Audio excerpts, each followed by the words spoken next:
Well, good evening, folks. We have had a few technical hitches, and we're hoping it will still be okay for the show. The problems are, we think someone's bugging us. Some secret organization has got wind that we are talking about intelligence operations, and they're bugging us and trying to sabotage it from within. But anyway, we are continuing our build up to D-Day week, and this show will connect in many ways what we did on Monday night when we were talking about aerial reconnaissance, because it is about the building up of information for the Allies for Operation Overlord to succeed. Information from the Germans, information for our own guys. We'll be talking about pilots who are flying over occupied Europe, how they are being briefed on what they should do if they are shot down, and various other things that come under the banner of intelligence in advance of Operation Overlord. So my guest tonight, a prolific author of books about intelligence and other aspects of World War II, Dr. Helen Fry. Good evening, Helen. Hello, good evening. And we are hoping that these gremlins won't stop us doing anything. So you have focused a lot on the role of... Well, we've still got a few my end, I'm afraid. Yeah, can you hear me okay? I can, but it breaks up a lot. But yeah, so I'm delighted to be back. Thank you for having me. Well, we're delighted to have you, gremlins aside. So before we get into the Operation Overlord, explain roughly who MI9 are. They are, I think, the branch of the government that the public know the least about, unless, of course, they've read your book. So for a rundown for the viewers, who are MI9? Yeah, so one of the most significant branches of military intelligence during the Second World War. It was actually founded in December 1939, and its brief was to deal with intelligence and prisoners of war. So I inadvertently ended up writing 3 books, 3 different aspects of MI9 and intelligence, and that's what you can see behind me. And it wasn't just enemy prisoners of war, but it was also our prisoners of war. So MI9 had a branch that bugged tens of thousands of German prisoners of war in captivity at 3 secret sites outside London. And then it also had a branch which supported our personnel, airmen, soldiers, commandos, whoever was in action might find themselves trying enemy lines. They've bailed out if they're in a prisoner of war camp, and that's where you get all the escape gadgets and that kind of thing.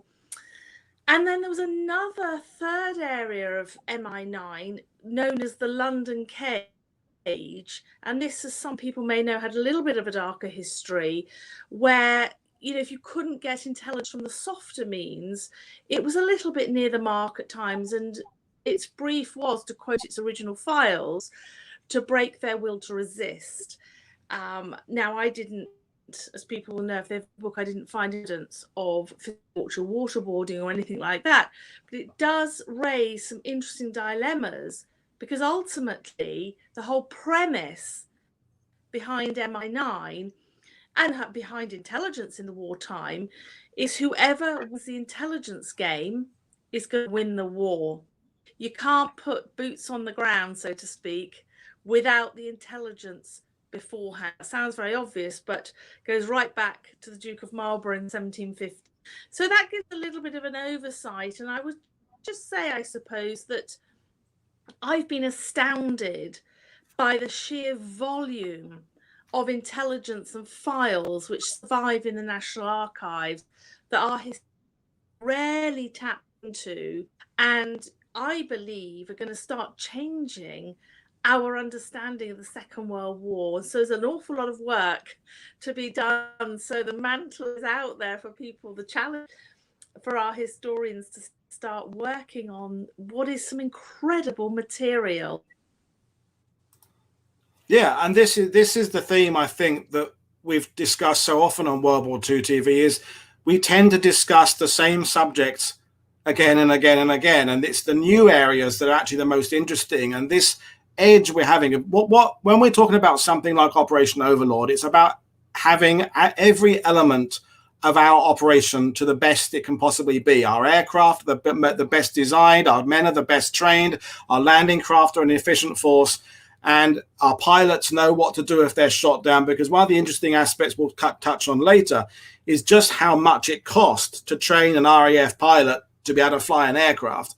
And if you lose that commodity on his first flight over occupied Europe, you've wasted all that money. So getting him back to England to be able to fly again, to keep that investment going, is in an important aspect of planning for Operation Overlord, as having enough landing craft. It's all part of making sure we are going to win this crucial battle that absolutely has to be won. So we'll start, I think, with the bugging of the German prisoners. Now, we're accepting, of course, that we're talking about Operation Overlord. So if we had German prisoners in England prior to June 1944, they really wouldn't have come from France. They would have come from Sicily or Italy or Luftwaffe pilots or Kriegsmarine. But this operation to get information from them, it's not necessarily to find out information about German units in Normandy. It's about things like the morale of the German High Command, secret devices the Germans are developing, technology, anything that we can find out that might just give our planners a little bit of a head start in things we may encounter in Normandy or encounter in the battlefield. So we'll talk about the operations at these three properties. So, and by the way, folks, these are the three books Helen has written about this subject. There's many more that cover other aspects of World War II, but these are the three that we're covering tonight. And for the cover art alone, I just want to hold up my copy of MI9. The cover art is absolutely amazing. I mean, it's worth buying the book just for taking off the dust jacket and putting it on the wall. It is such an amazing bit of artwork. But the contents, of course, are fantastic. But so we're going to talk about the role in these three locations where we did the bugging. So explain how that was set up and who did the setting up. I missed the first bit. So with the walls, Javier, is the setting up, if I got that correct from the broken broadcast. Yeah, well, interestingly, this was being planned already in 1938. So a year, the autumn of 1938, incredibly, the intelligence services are preparing for war, for the intelligence war. And I've read in the official MI6 history a very interesting perspective and on Chamberlain, that he was told to appease Hitler in that autumn, that September, we were not ready. And apparently it's the only occasion when the head of MI6 has actually intervened in government policy and said, you sign that piece of paper because we're not ready. And it doesn't necessarily mean we're not ready in terms of our airfields and our flights, etc. It is the intelligence. And so we've already purchased Bletchley Park, and then we'll know what goes on to happen there. But in that autumn of 1939, Thomas Joseph Kendrick, who'd already spent nearly 30 years working for SIS, MI6, he asked with establishing this unit that would bug moving on. This is Crockett who founds MI9. So he's the overall head. He's the overall boss in the wartime of Kendrick. Well, and the three branches of MI9. But Kendrick's the guy in the uniform with his cap. So he found this whole unit that would bug the conversation of German and Italian prisoners of war, knowing that it's not just the signal stuff we need, it's also the human intelligence, the belief that your prisoners, the enemy prisoners you've captured, but also our prisoners, if they make it back, our personnel, having been prisoners, they are absolutely crucial sources of intelligence. And, I always wonder, why did the Germans not do anything similar? Yeah, they did bug our conversation interrogation centers, but they didn't have an equivalent of MI9's escape and evasion lines, the whole idea of escape mindedness. So for me, behind MI9 is a very interesting philosophy bugging operation you kind of create conditions in places like this, Trent Park, which is in North London at the end of the Piccadilly line there at Cockfosters.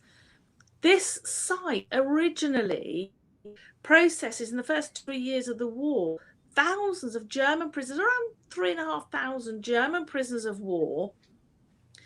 And the important thing, you see, we're years away from D-Day, but they are already putting in place the foundations and the knowledge from the intelligence from these prisoners, which enables us to keep ahead. I mean, because let's face it, it's touch and go in a number of times. Battle of Britain, of course. But you know, many people don't realise, well, just one example, the sinking of the Bismarck. How many people realise what happened to the survivors in 1941? They ended up here. What happened to the 4 POWs that we actually snatched from the depot in August 42? They ended up at these sites. And, you know, we're going to mine them for all kinds of intelligence, as you mentioned at the very beginning. And of course, by 1942, we've got the first German generals arriving at Trent Park, and that's reserved for them. This is a picture of a group arriving for the final surrender taking place in North Africa and Tunisia. And this is General von Arnhem arriving there in the front of the house at Trent. Look, they're accorded with, you know, utmost respect. They're not in a traditional prisoner of war camp. Goes back to what we said in the beginning about psychology. They are not thinking logically, because of course they're told, if you're captured, the British will bug your conversations.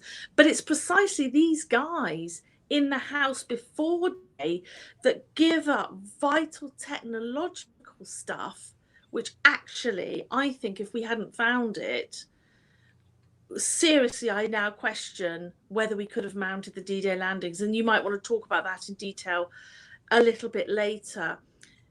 By the end of the war, at this state, yeah, there they are, relaxed, walking in the grounds of Trent Park, incredibly happy, because they're not seeing themselves as prisoners of war. They're, you know, addressed, oh, gentlemen, and they're referred to as our guests, and they're taken on day trips and jollies to the Ritz and to Simpsons on the Strand.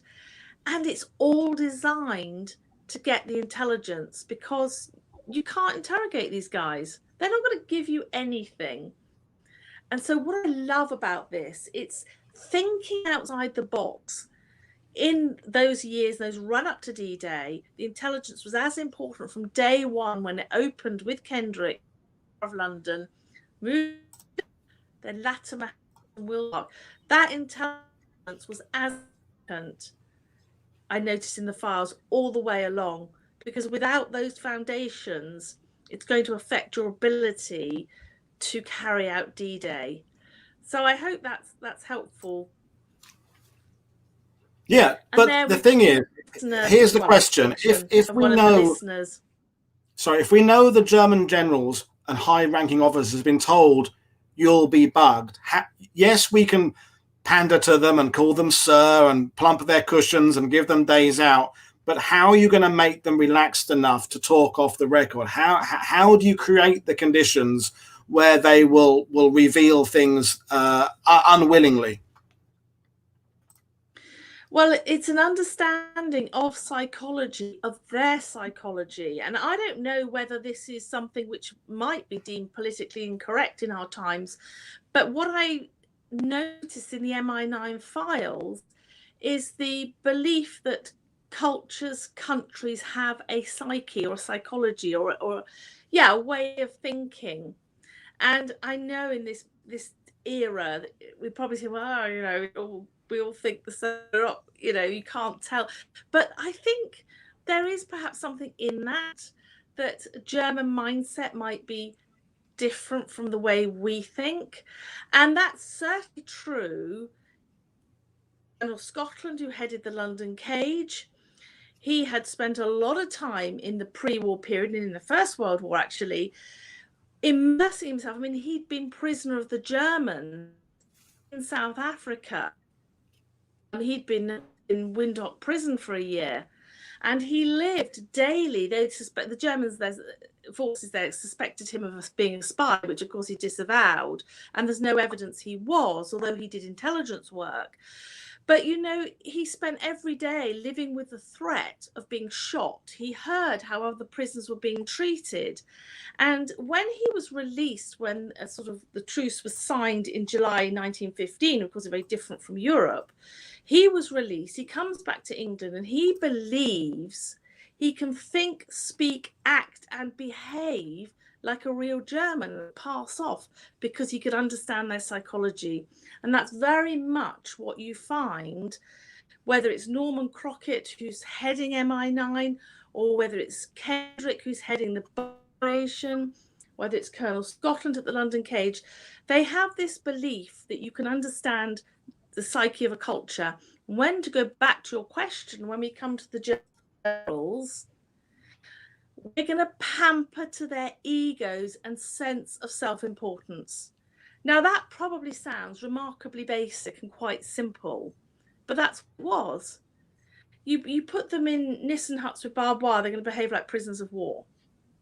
But if you lead them to believe that the king has given them Trent Park according to their status as military gentlemen, you know, we're treating them as equals, as military gentlemen, and not as prisoners. And that does, as I say, sound terribly simple, but it is. We're going to pamper to their sense of self-importance. And just to give you one example of that, one of the bugged conversations, it's so colourful because you've got the daily life in Trent Park, but one of those, General Fontoma, towards the end of the war, the ego, he says, fellow generals, we've got the best generals and we're losing the war. They can't understand it. And of course, he doesn't realise he stood too close to the hidden microphones.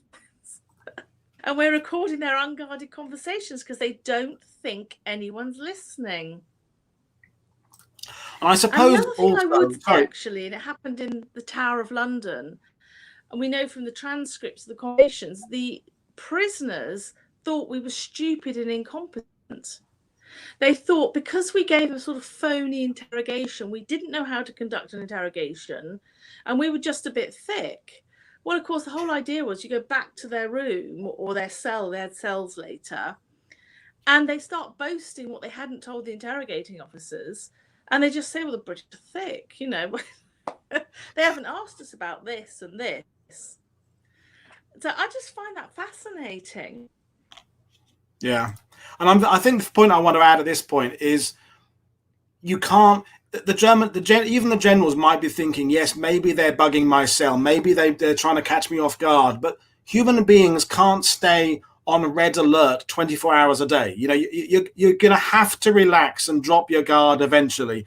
And that's, if you're listening to them 24 hours a day and you've got people there monitoring them all the time, eventually even the hardest, toughest German is going to succumb to just feeling tired, feeling confident, and he's just going to say something to his friend when he's going and getting his bedtime cocoa or something. And that's, I guess, when you're going to reveal that vital bit of information that can just be noted down. So it's a long game, not a short game, I think is what you're trying to say, isn't it? Yes. The short game is you interrogate someone immediately after you've captured them.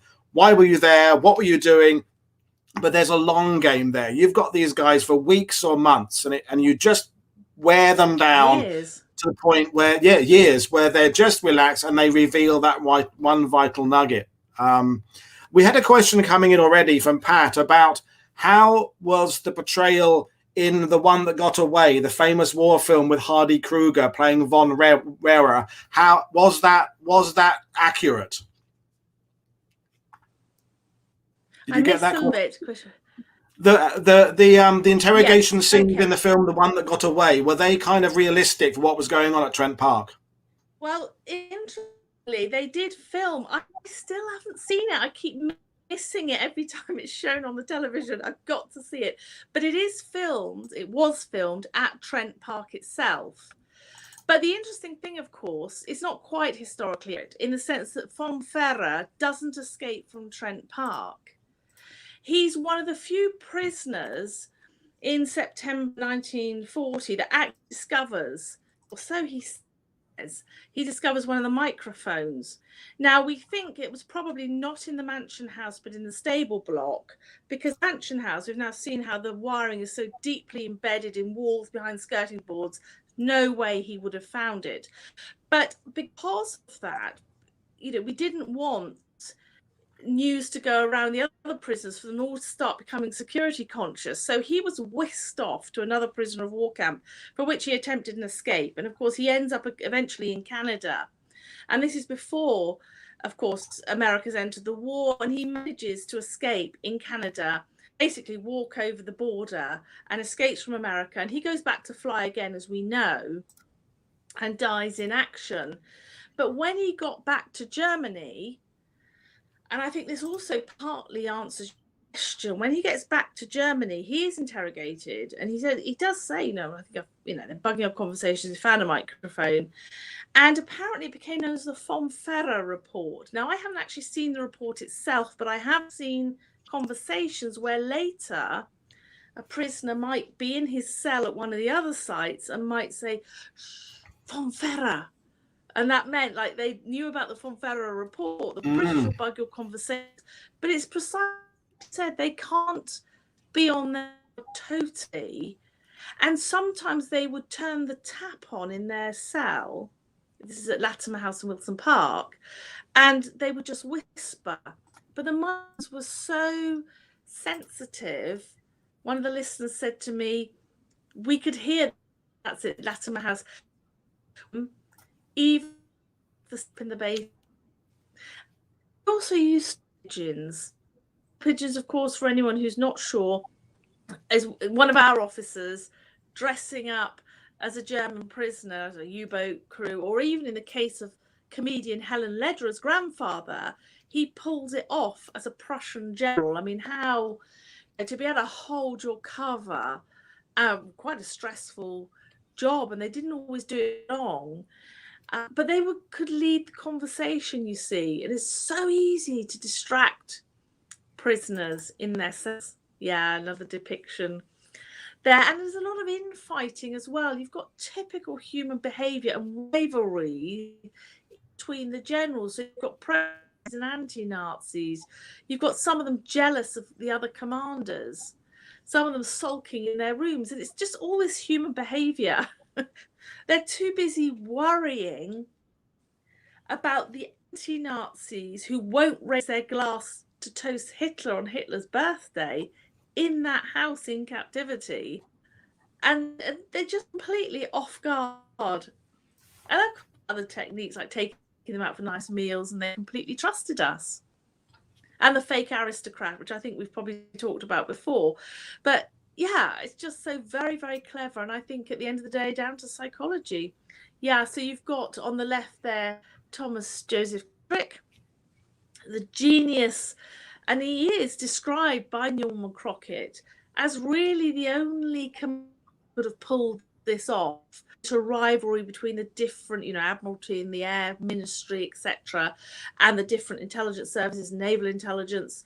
So yeah, Norman Crockett says you've done a Herculean task. I don't think anyone else could have done it. And a grateful nation should have thanked you. Well, of course, it's always top secrets. Couldn't. And on the right there, you've got a depiction, you've got a photo of General Fontoma, Cap November 42. He ends up at Trent Park. And that's his little sort of photograph, his POW photograph in MI9 file. We'll just say one thing, actually, Paul, at this point, and I meant to say at the very beginning, MI9's intelligence becomes so massive, the three bits that I've been talking about, that in 1942, MI9 and MI19, they're inextricably away, but how extraordinary. So they become two separate branches of military intelligence that began as one. It's an industrial scale intelligence gathering on a par with Bletchley Park.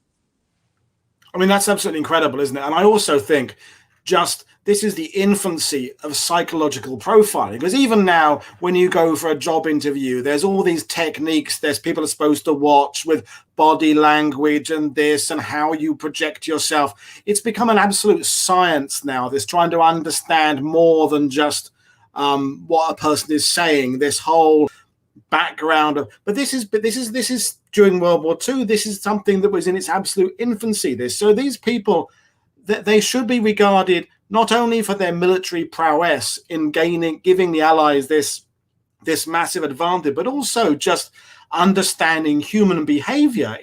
They're up there with Sigmund Freud in terms of understanding how brains work. Yeah, in fact, people probably are aware that attached to Kendrick's site, well, it was always at the headquarters, and in 1942 he moved his headquarters to Latimer House, although he had still under his command Trent Park, Latimer House and Wilson Park.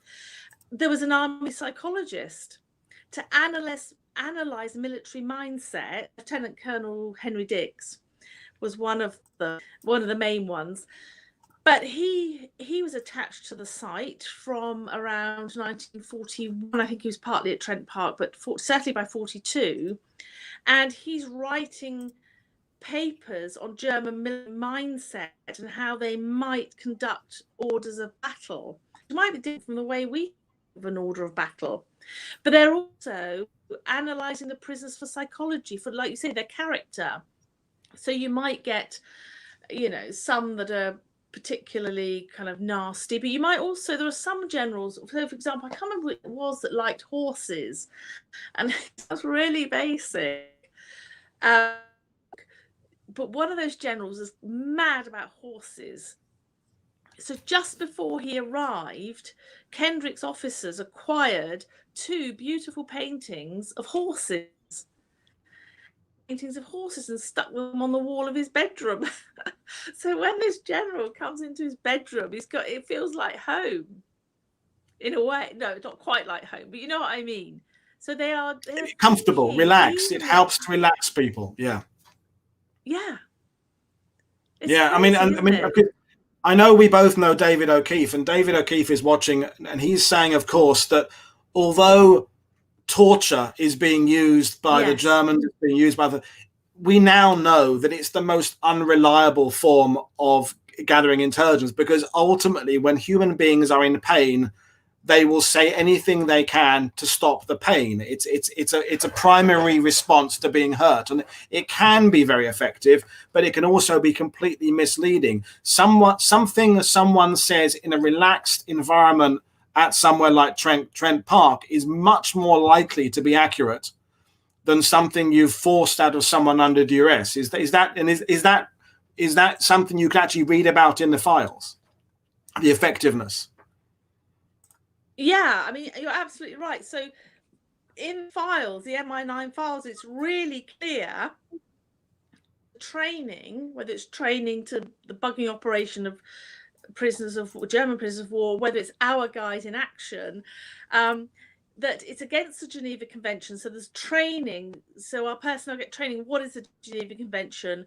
What does it mean for you if you're captured? But what does it also mean if you're one of Kendrick's intelligence officers, men and women? What does it mean, to treat prisoners according to the Geneva Convention? But also, you're absolutely right, and David O'Keefe is absolutely right, it does not produce reliable intelligence. You don't, you might think that prisoner is he talking the truth under torture? He could be, but you don't know. So you can't act on it. You've got to gain as reliable intelligence as you can. And you've also got to make sure that you get the right kind of intelligence. You've got to create an environment where you get the intelligence you need, because you know already, maybe from agents behind enemy lines, there's a possibility, I don't know, of an ammunition dump just outside Paris, or whatever. But you also need the intelligence you don't know that you need. You need them to give up stuff that you've got no knowledge of at all. And that did happen at these sites, often with technology. that's one of the major breakthroughs, I think, of MI9/MI19, that they are picking up, stuff. And look how basic, but it's, it's enough. There are lots of diagrams in the files and some photographs now and again of this stuff. And we're picking up, particularly for the U-boat war, we're picking up stuff with just before used, getting advance notice, such that we can modify, coils under our, and that kind of thing. I mean, for the mines and that kind of thing. I'm not very good on and the ins and outs of a scientist, but it is extraordinary exactly what they're picking up. And they're even having a at times, Kendrick's unit, Admiralty, who's saying, well, this isn't scientifically possible. The prisoner's talking rubbish. Well, in a little warehouse somewhere, so to speak, Professor R.V. Jones and his lot go ahead and build one of this based on these conversations, and yay-ho, into the Admiralty, it works. Kind of thing. That's a very simplistic view. But for me, I think, they're juggling so much. It's not just the transcripts, the conversations. They've got to analyze this stuff. It's got to go to the right people. It's got to be potentially acted upon. And if you've got this technological stuff, you've got to have your scientists analyzing it and understanding, because some of this is so advanced that we were nowhere near it. And also really crucial intelligence, which you can read in my next book, about Whittle and the jet engine. And it's because of bugged prisoners of war conversations that finally Whittle was given his budget to develop the jet engine. And I sit there thinking, oh my gosh, wow. There is so much of importance. And it's also, I think, at this point, some diagrams on the screen. Yeah, at this point, I think I want to jump in and say, at the end of the day, with these German generals, we've got them prisoner anyway. We have to look after them somewhere. They've got to be housed somewhere. And actually, the investment in this, I mean, I don't expect there were thousands of British staff. There was dozens or hundreds. It's a very cost-effective way. It's not costing huge amounts of manpower. It's not costing huge amounts of resources. But these little nuggets of information about U-boat design or technology or rockets may just, as you say, there help us win the war. It's a cost-effective way of gaining our advantage, I think. Yeah, I mean, how else are you going to get this intelligence? And you've got diagrams there of the V weapons, of course, and from one of the major, I think it's easy for the general public as well. I mean, it's all very well our experts will understand the links, but also to make it intelligible for the general public. I give this as one of the big examples. And the more I read, and I've read more about this even since The Wars Have Ears has come out, that just how significant ahead of D-Day the discovery of the V weapons was. Because, of course, we've got information coming out from agents behind enemy lines on V weapons. There are briefings to some of our agents. This is what you need to look for. Have you, when you're out, have a look for this, any sign of this. But we hadn't really been able to corroborate it. And yes, we knew about Peenemünde. And of course, the RAF had flown over Peenemünde in 1992, and those aerial images survive in the RAF Medmenham archive. And again, another very important intelligence arm in all of this that worked closely with Bletchley and with bugging operation. But you see, it's only when we've got those generals in that house and they're reacting, you just don't know when it's going to come, when the gems are going to come. You have to be ready, as you said at the beginning. You have to bug the conversations from when they wake up until when they go to sleep every single day of the year. They don't get a stay, and it's their reaction which is delayed. They're told about the fall of Stalingrad a few weeks after it's actually happened, and they're thoroughly depressed. They're gloomy, and it's two of those generals. One is unnamed, but General Fontoma, it's him again. That unnamed general says, that's it, Stalingrad, we've now lost war. And Fontoma says, no, we haven't, we've got the secret weapon. Well, what was, and then very quickly starting to talk in the House in the coming days, and is eventually mentioned. And that, and I put that's the trail, Churchill authorizes RAF to fly over Peenemünde again, a series of them, 4 of them, before August 43. And we know what happens as a result. This is corroborated. It's come from Hitler's top commanders. There would be, there's got to be something in this. And of course, Ahmed analyzes that stuff. And yeah, now they know, a year on, this is it. Now, what are the consequences of that? Well, of course, without those bug conversations, would we have bombed Peenemünde in the middle of August 1943? And of course, it meant that the first V1 didn't land on London until at least about a week after D-Day. And my point, because some people say to me, oh no, Hitler couldn't have won the war. We've made too much progress in Italy. Well, no, stop. What if, and I'm not a military strategist, but what if Hitler had turned those on Italy, Sicily, etc.? Now, how close was he to getting this stuff operational? That's a very valid question, of course. And I've uncovered some new evidence which suggests he was very close to getting this operational, such that well, no, I mustn't give too much away from my next book. No, wait. You can come on when that one's published. We'll save that for next time. Save that one for next time. Yeah. When you come back. The V weapons. Pardon? Well, when you come back to talk about the new book, we can do that story. But the other I think, I was going to say, because there's a bit of a delay between us, so I'm not quite sure if you're still talking to me.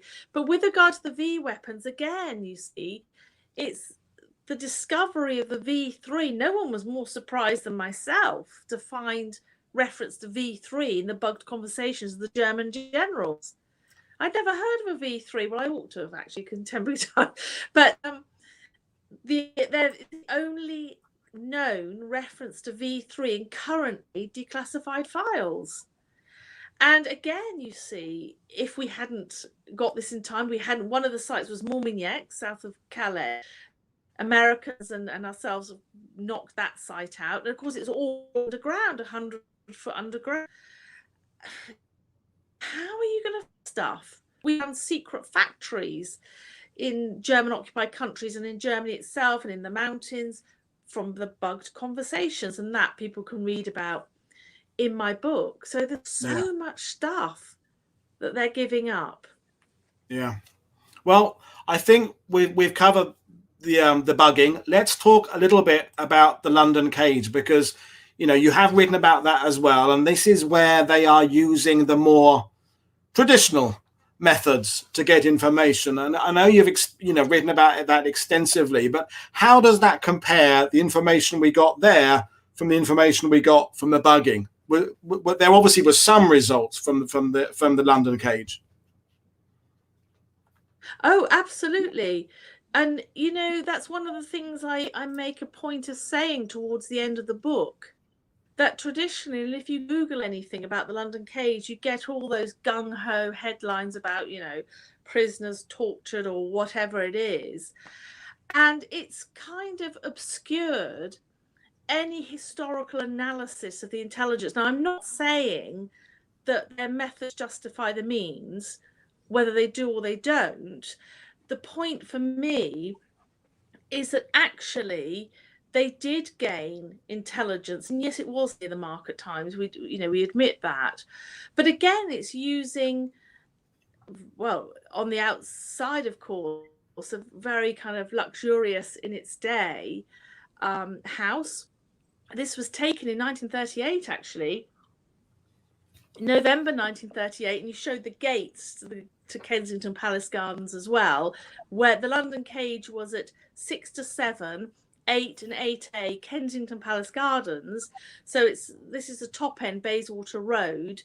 Kensington Palace is right down the other end and over the ferry, to speak. But these gates, so this is taken in November 1938, and so it goes back to my comment at the very beginning that in 1938, that autumn, when the intelligence service is preparing for war, and they're looking for somewhere where they can have a secret interrogation center, and this was it. So no one would know, walking, you know, on the outside, what was going on behind. But of course, all the luxury had been taken out. You got, you know, bare floorboards, very little in the rooms, no heating. I mean, it was equally grim for the intelligence staff, actually. They started to burn some of the wood paneling in the library, which didn't go down too well at the end of the war, when the bill had to be paid.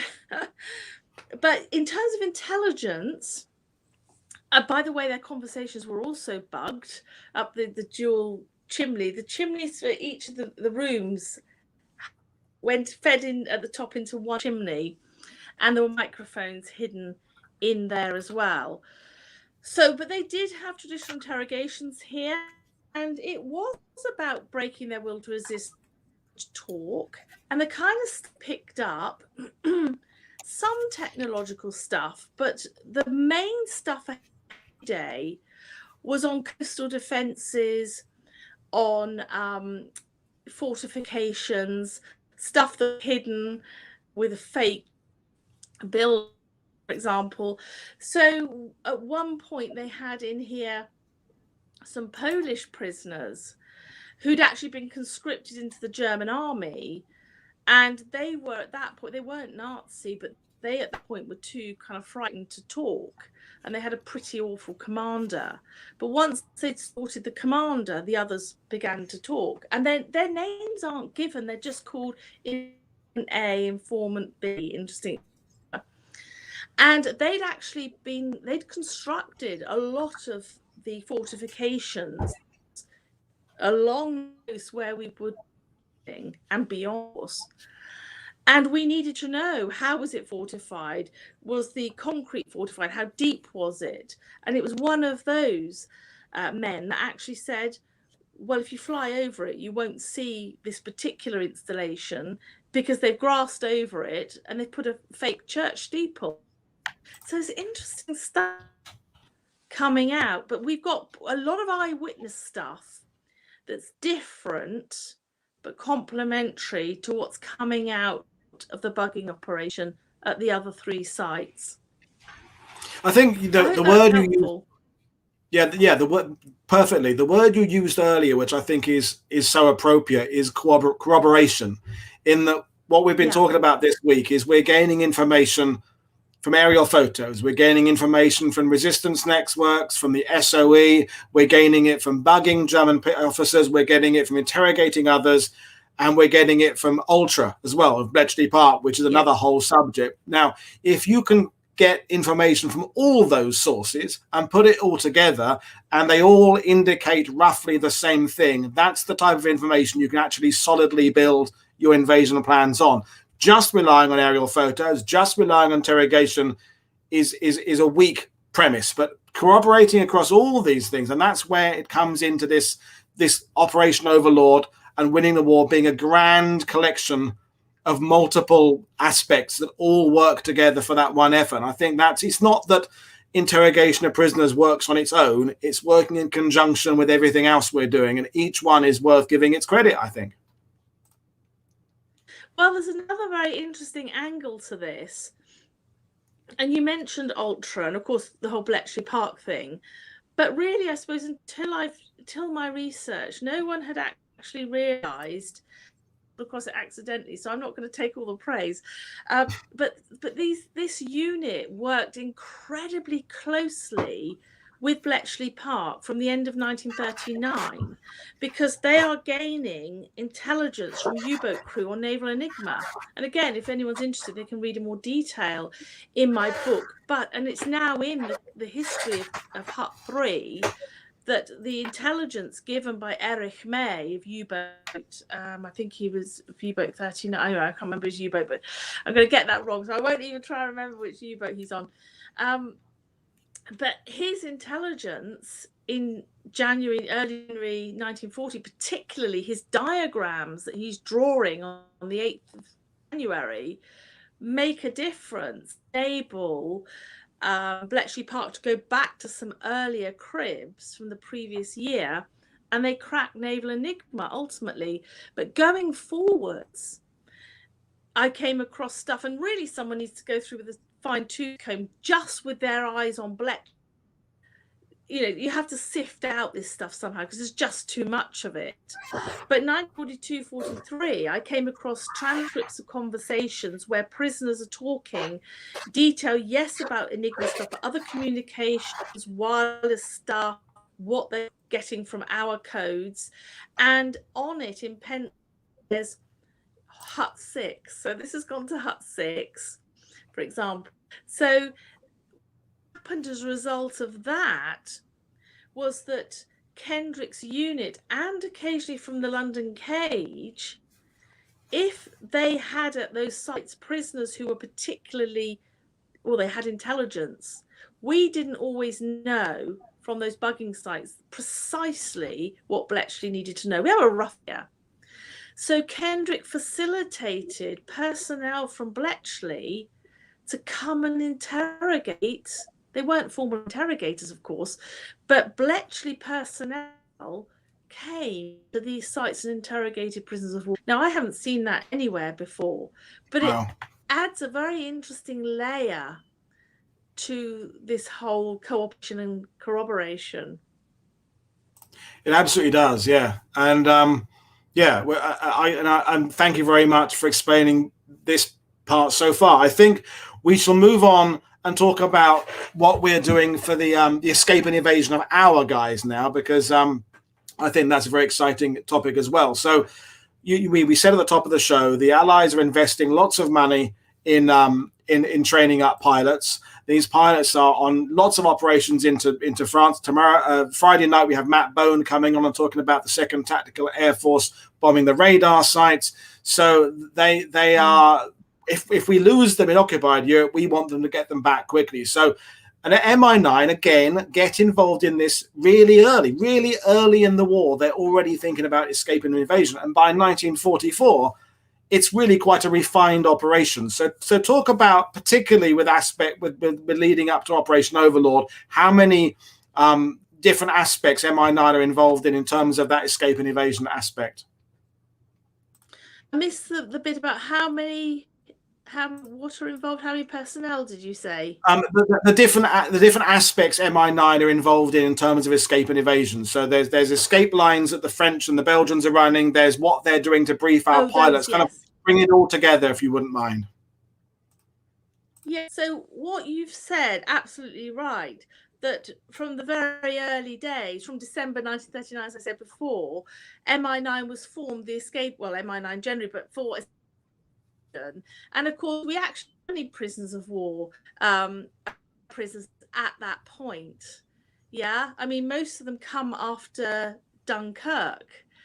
And so, but it was the foresight of Norman Crockett in early 1940 to bring on board a man called Charles Fraser Smith, who people have probably heard of, and Christopher Clayton Hutton. I mean, the Q of James Bond's Q, the Magits is probably a combination of both of those men. And of course, in early 1940s, thinking ahead that we're going to have to imbue in all of our personnel, but particularly the value of our airmen, because if they're shot down, we can't replace them.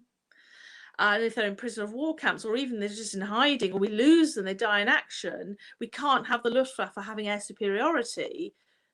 Mountain invasion, you know, Hitler could successfully. So that was also something which runs through the MI9 files. We do need all personnel to fight again, but actually, because you cannot have having air superiority. And so Crockett, with his team of those that can sort of think outside the box, thinks ahead. And these escape devices you can see in the silt maps, and there were tissue maps later developed. This starts very early in the war, and you can see the miniature compass hidden in the back of the shaving brush, and then you've got the collar pin there, and buttons. Of course, very famously, the button compass is hidden in the back of the top button of a uniform. But it's thinking ahead, and it's also and this will tap into the stuff later in the escape lines, it's giving our personnel 3 weeks training right across the wartime, right up until round about D-Day. MI9 was still giving its 3-week courses to any personnel in action how to evade, escape, because it didn't necessarily come naturally. But we would know also that there were these devices that could help them in that. So you've got, again, a massive operation going on in manufacture of all kinds of stuff that will help, particularly in escapes, and hiding it in ordinary objects. So, for example, those miniature compasses, a staggering 1.3 million of those were produced. And in terms of the MI9 maps, which were produced for any area that personnel were going into action and could be shot down or find themselves in enemy territory, 1.6 million of them. So we've got all this industry going on, but also we've got the establishing of these MI9 escape lines, and they were very separate from the SOE and the SIS or MI6 escape lines. Every attempt to keep them separate, that's a conscious effort, so that if one network goes down, they don't all go down. But you've got 3 main escape lines that I talk about in the book. But the Comet line, sometimes people think was founded later, but it was founded roughly but unofficially as early as 1940, actually, from the evidence we've got, although it isn't formalized until DDay de Jong makes it over the Pyrenees into Spain in the summer of 1941. But we've got the PAT line. There's a brilliant map there. So you've got the PAT line which runs from Marseille over this near side of the Pyrenees, and there's one of MI9's officers, Michael Creswell, he's Monday is his code name, to meet them. And then you've got the Comet line, which runs from Brussels through Paris, right under the noses of the Nazis, which I could never understand why you would risk smuggling airmen and soldiers through Paris and on the rail networks, but there we go. And then that would come down the far side of the Pyrenees into Bilbao, into Spain, and eventually they were rescued or picked up by Michael Creswell, and then they are coming out through Gibraltar, which was of course always British. In the early days, some of them came out through Lisbon, but primarily they came out through Gibraltar. And then you have the sea route, which is from, you've marked very helpfully there, from Plua, safe houses along the coast, and that would run to the Helford River, Falmouth, just at the side of Falmouth there in Cornwall. So these are nighttime rescues for the Shetland Line, sea evacuations, in which I am still amazed how they managed to do that against a heavily defended coastline.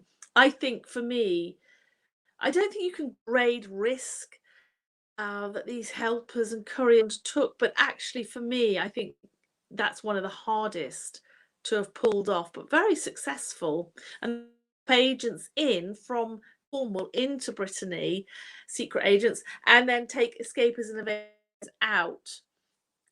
So yeah, very, very successful operations across Western Europe. But I don't know whether we'll come to this, but there was concern amongst MI9 personnel, in particular rocket and air, that happen to our personnel during the Normandy fighting. There were preparations, even in October 43, to rescue our airmen and soldiers ahead of D-Day and during D-Day. Very, very important. Yeah, Operation Marathon. So Operation Marathon, I'll just say a few words. Yeah, please. It was planned from October 1943, so it's foresight, knowing that, well, concern really, that there was a bit of debate within MI9 about whether during the intense periods of fighting, especially in Normandy, whether even in other parts of occupied Europe, prisoners should still be trying to escape, because with the chaos, would they get the support, the food? There was concern that some, if they escaped around D-Day would have to have false papers, because if you're smuggling airmen and soldiers out down one of those escape lines, they had fake papers, and they might be picked up as spies and not POWs. More often than not, before D-Day, when that had happened, way before D-Day, if they were picked up, by and large, the Germans did believe that they were escaping prisoners, and they treated them as such. But around D-Day, when the Germans realised, and afterwards, when the Germans realised that they're losing, there was real concern that our prisoners might be shot. And particularly, of course, after the Great Escape, just prior to D-Day in March 1944. That changes everything. So Operation Marathon was an attempt to save our soldiers that would find themselves trapped after the fight, even if they've been fighting in the Normandy after the Normandy landings. So a couple of camps were set. One of them famously, de Fretal, I don't know if I've actually pronounced that correctly. Freteval, Freteval. And they kind of lived in the woods there with these parachute tents, and some tents were dropped in actually after D-Day. And it was Airey Neave who was convinced, well, he managed to convince Norman Crockett, can I go in and liberate this camp? And he does, he liberates it in August 1944, actually the middle of August, so it's the 14th of August, picture there. And by that time, at one point, there were just over 150 of them living there in this camp, and it was guarded by a local resistance. 20 of them decided they couldn't wait for liberation. So when Airey Neave got there was actually 132 of them that were actually in the camp itself, because 20 was sort of out in the countryside to escape. But the other thing important to mention at this point is that Norman Crockett had issued the controversial stay put order, and particularly this is reinforced after Stalag Luft 3, after the Great Escape, because in his mind he didn't want prisoners obviously to be shot, so he ordered them just to stay put wherever they are. It doesn't matter if they're not anywhere, they must stay put. And he'd done the same in Italy, and it'd been very controversial, because as a result of that, some of the our prisoners of war in Italy have been transferred to Germany to unknown destinations. So we come around the D-Day time, this whole stay put order was issued again between Stalag Luft 3 and D-Day. And Airey Neave thought this was, he disagreed with Crockett and said, look, if there are personnel behind enemy lines, they're fighting forces. If they're not wounded, they should be joining the existing forces. So all this discussion around prisoners of war was going on, but ultimately Norman Crockett wanted to secure the safety of our airmen and soldiers. And I think there's actually a bit of a parallel. That's helpful. It has. There's actually a bit of a parallel, I think, with what we were talking about earlier and the bugging of Germans, because we know there was the commando order in 1942 where the Germans rank up what they can do to capture commandos and spies and things. And again, this is the kind of thing that we're picking up from these German generals that we're interrogating. What's the mood like? How are they feeling about revenge? What's the feeling? And there was a definite concern that when the invasion comes, the Germans could be more take out stronger. I'm trying to think of my words. Kill Allied prisoners of war. Kill downed airmen more. Be worse. So revenge. So it goes to connect up these dots of us building up this database of what are the Germans thinking, what are they doing, and I think we have had a few issues with the connection tonight. But I think the main thing we've learned is just how much planning went in to maximize our chances of Operation Overlord working, from the minutest things of making sure the downed airmen know what to do when they're on the ground. And I want to remind people that every time on World War II TV, I've done a show about a commando raid with someone like Damian Lewis. We've talked about Aquatint. We've talked about this. All of those personnel, the ones in the midget submarines, they've all been through, by 1944, a 3-week course with MI9 on how to escape and evade. This is something that the enemy weren't getting. They weren't getting this masterclass in what to do. It just is improving the chances of these guys. It's improving the chances of the pilots, which is in turn improving our chances of winning the war. And I think that's the testament to these groundbreaking people. And I like the fact you emphasized how this begins in 1938, because there's an overriding idea that the British are completely unprepared for World War II, and that everything takes us by surprise, and we have to start everything from scratch. And you're reminding us, in terms of intelligence, we're on the ball already. We're on the ball. There hasn't even been a shot fired. We're a year or two in advance, and it's really hard, although your books do a very good job at really trying to quantify just how much of advantage that gave the Allies when you add it all together and we end up with a victory. But to me, intelligence, and David O'Keefe would back me up, is one of our absolutely unsung and most important arms in winning World War II. And I know you agree because you keep writing about it. Yeah, absolutely. And I just wanted to add, actually, just stepping back a second to what we said just now about the saving our airmen and soldiers around D-Day, reminding me, you can see the London behind me, but already, of course, in 1944, Colonel Scotland had got news of the massacre in the end of May 1940, of course, Le Paradis, one of them, and we didn't know. And that's, for anyone who doesn't know, this is one of a number of, Wormholt was also, and I probably haven't pronounced it correctly, or a number of, after around the evacuation of Dunkirk, those forces that were holding back the advance.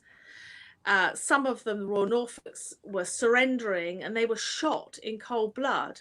And of course, that's obviously against the Geneva Convention, because if any personnel are surrendering, they should be taken prisoner of war, etc. According, but they were shot in cold blood. And there were a number of incidents like this, and there was a war crime. And already in 1944, Colonel Scotland's London came to transition, not totally, crimes investigation unit. So we already knew that as far back as 1940, the Germans were capable, and not just the SS units, but though primarily, they were capable of shooting our personnel. And who would to say that wouldn't happen around D-Day? I mean, fortunately, it didn't. But, you know, experience taught us that it was a real risk. And I think also for me, there's a humanitarian effort, a humanitarian thread, which I feel runs through our intelligence services. A caring humanitarian thread. And yes, of course, we've got fictionalized versions of Smoke and Mirrors, and yes, it's a dangerous world, that whole, not intelligence, but some of the espionage stuff. Of course it's dangerous, but you know, our branches of military intelligence, I see a thread of humanity running through it. I'm getting a bit emotional now. Not emotional, but no, I agree, and I think into it, but it's true.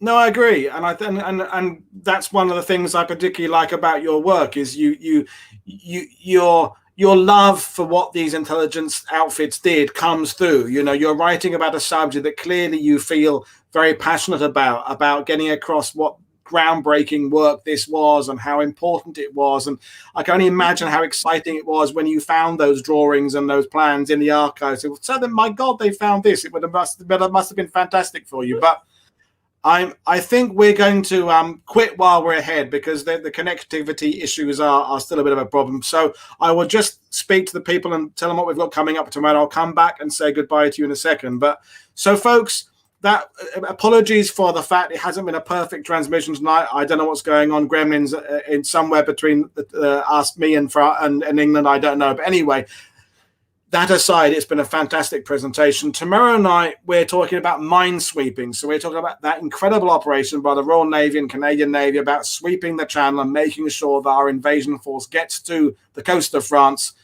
intact. And that'll be amazing with Nick Stanley tomorrow. Then on Friday, Matt Bone, regular visitor, comes on and talks about 2nd Tactical Air Force and their job in taking out the radar. But over the course of this week, these shows all do link up. Helen mentioned the important work of aerial intelligence. Of course, Alex Burnham covered that on Monday. We've been round and about talking about this all week. So it remains me now to say thank you very much, Helen, for joining us. And the links to all of your books are in the description on YouTube below. So I urge anybody, start at MI9 and work back, or start with The Walls Have Ears and work forward. Either way, they look, and the covers are amazing. Whoever does your covers, as I said, they're just such stunning covers. I'm absolutely amazing. The new one on what's your new Maurice Buckmaster? It's just an amazing cover.